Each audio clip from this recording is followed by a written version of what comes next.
Good morning, friends, and welcome back to our weekly garden walk and talks.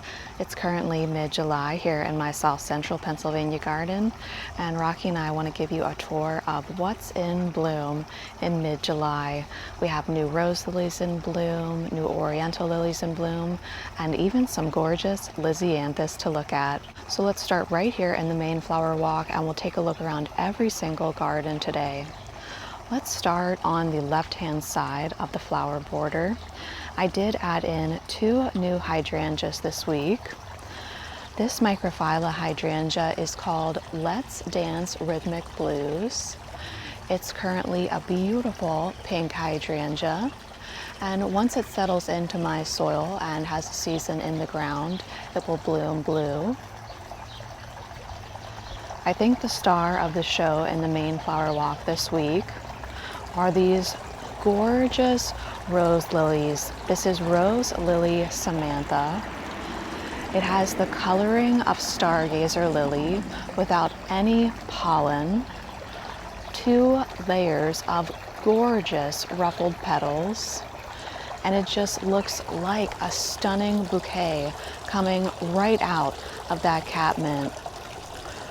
Right behind that, our incredible hydrangeas have started to turn green. And the lily you see in the distance right here is called Corvara.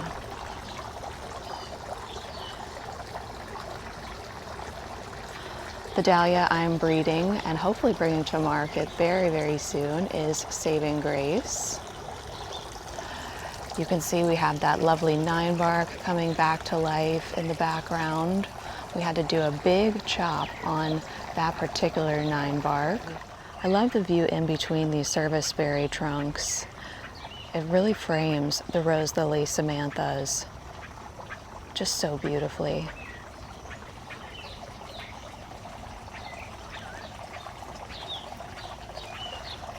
The left and right side of this border are fairly similar.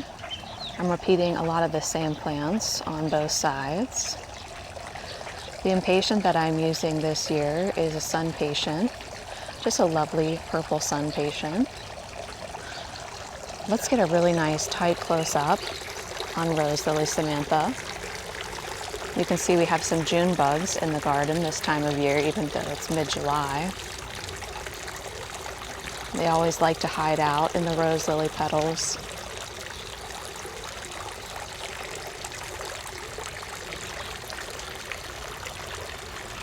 There are 50 of these rose lilies in the main flower walk.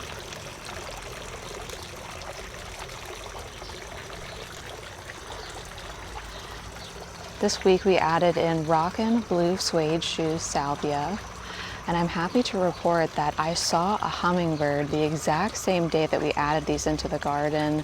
If you take a look at that video, you can even see the hummingbird visiting the salvia on the right-hand side of the border just minutes after we added it into the garden. So I'm really, really excited to have them back. On our way over to the Booknook, we're going to pass some beautiful lime Nicotiana. This always reseeds itself and comes back every year.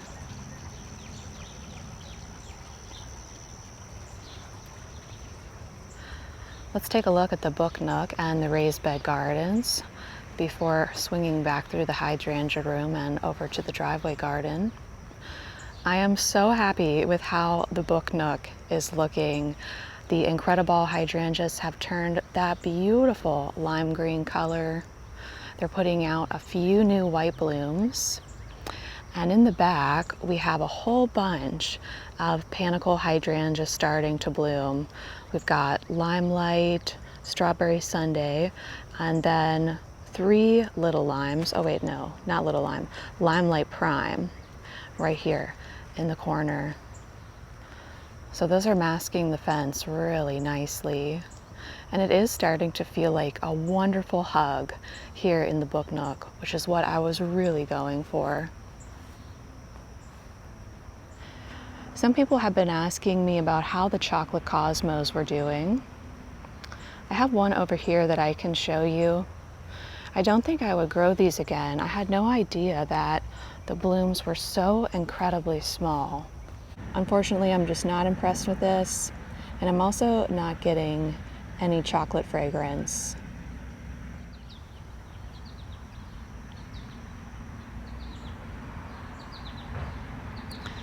I see we have some stargazer lilies peeking out behind our blue shadow fothergilla. I don't remember planting that bulb there, so I don't know if a squirrel moved it around for me, or perhaps I had that bulb in the compost pile and it got replanted that way. Let's take a look at the raised bed gardens where we have some new lilies in bloom, and also the first blooms on our Lisianthus have started to appear. Right here we have a beautiful oriental lily called Dizzy. It looks just like a candy cane, highly recurved petals. And I did pick a big vase of these and I brought that inside to see what the fragrance was like, and I'm thankful to report that it was not overpowering.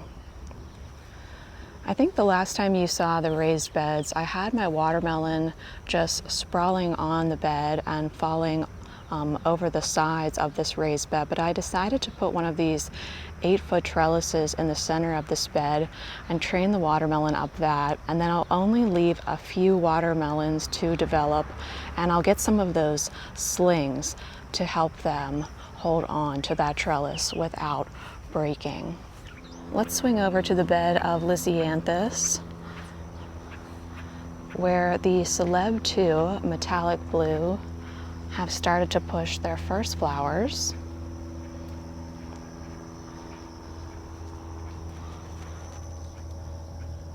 I'm growing these from plugs, not from seed this year, and I'm really happy with the plugs. I got them from Farmer Bailey. So these are just getting started. What I've been doing is cutting off this first bloom and just using that first bloom for our bathrooms. And then once these upper blooms start to open, I'll go ahead and sell those at the flower stand.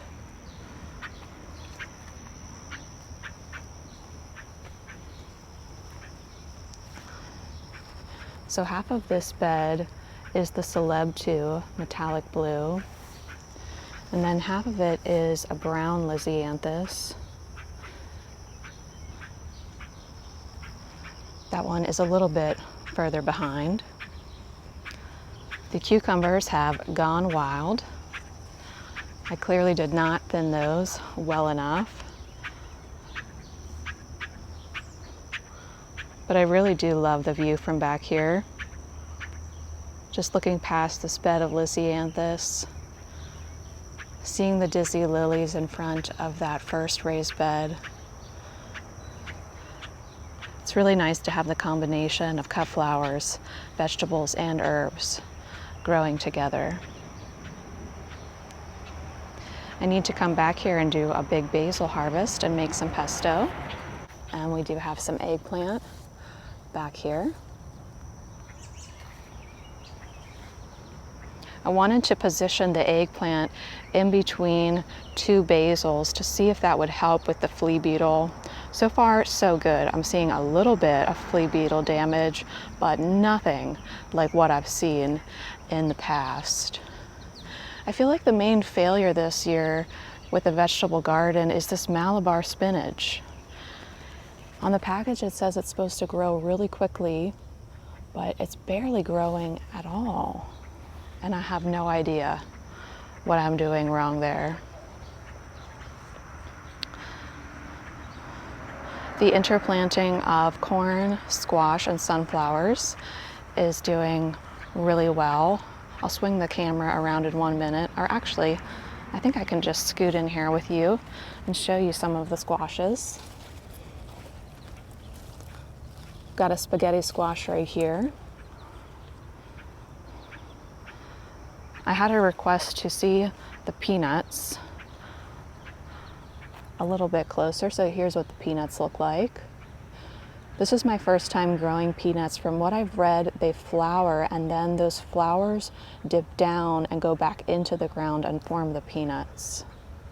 Please let me know if I'm explaining that incorrectly, because like I said, it is my first time. I'm just learning on that. Got some basil here. Okra coming along nicely. I thought these peppers were so cool. They're called Mad Hatter. I feel like I'm living in Alice in Wonderland back here. I have some lantana in this bed, just for fun. And here's our bed of tomatoes, cantaloupes, zucchini, and then some citronelle here, right in the back.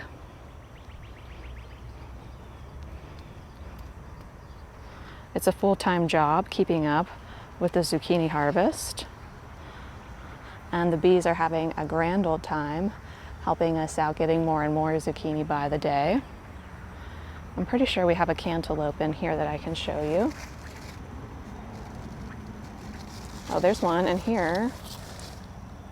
Here's another one.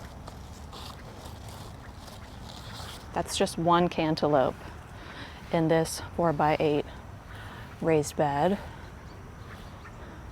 intermingling nicely with those tomatoes and a single zucchini. Let's see if we have a bonbon squash yet or not.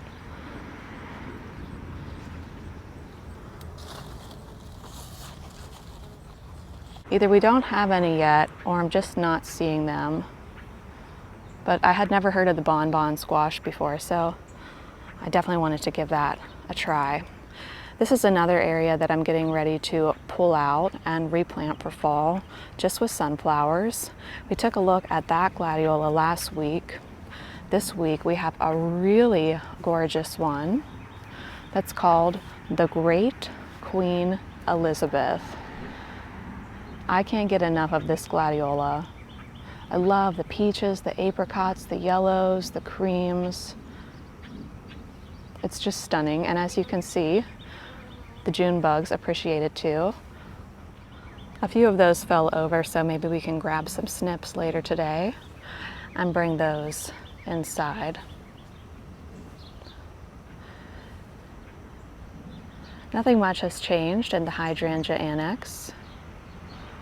I did want to stop over in the hydrangea room because it's been a while since I showed you the hydrangea that we propagated together a few years ago.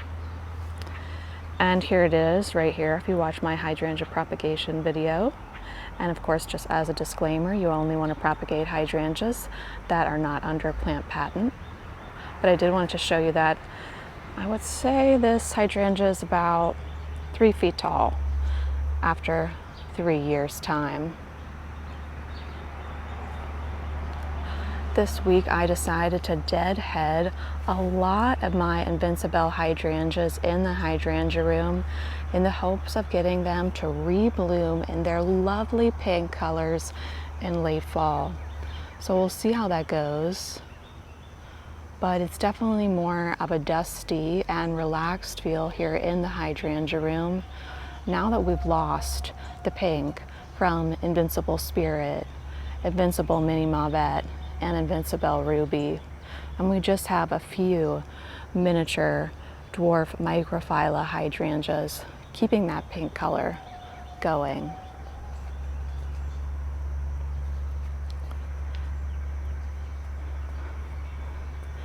The hydrangea room that's taking center stage right now is this one. It's called Little Quickfire. It's these beautiful white panicle blooms, and they're more of a lace cap panicle bloom.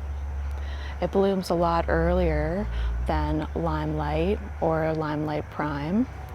And we're going to see a lot of these over in the driveway garden that have already started to turn that lovely light pink color.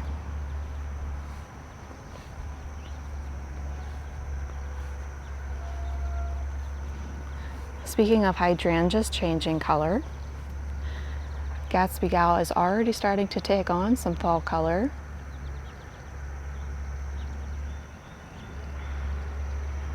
Amsonia providing that nice feathery texture.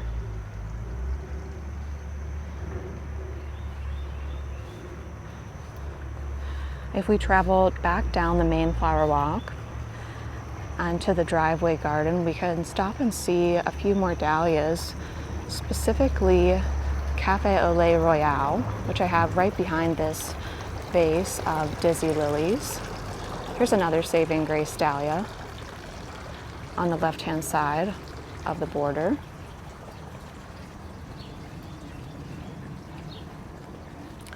This hydrangea is Firelight. And let's see if we can sneak into the garden together to get a good look at this beautiful dahlia.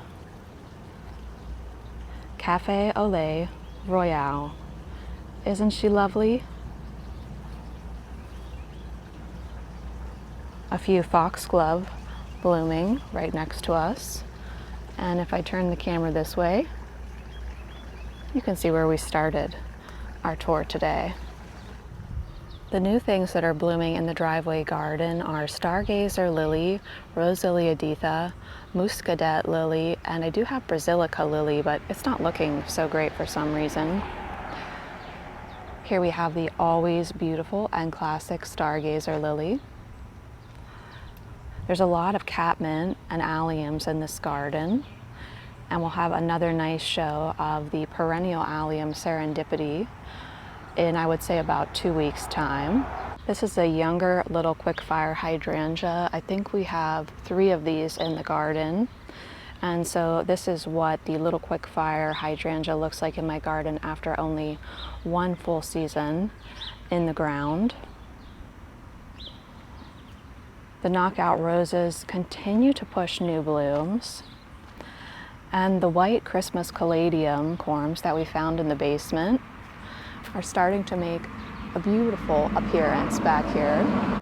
I'm not really sure if we needed to add those caladiums into this portion of the garden, but when you find a plant, you find a place, right?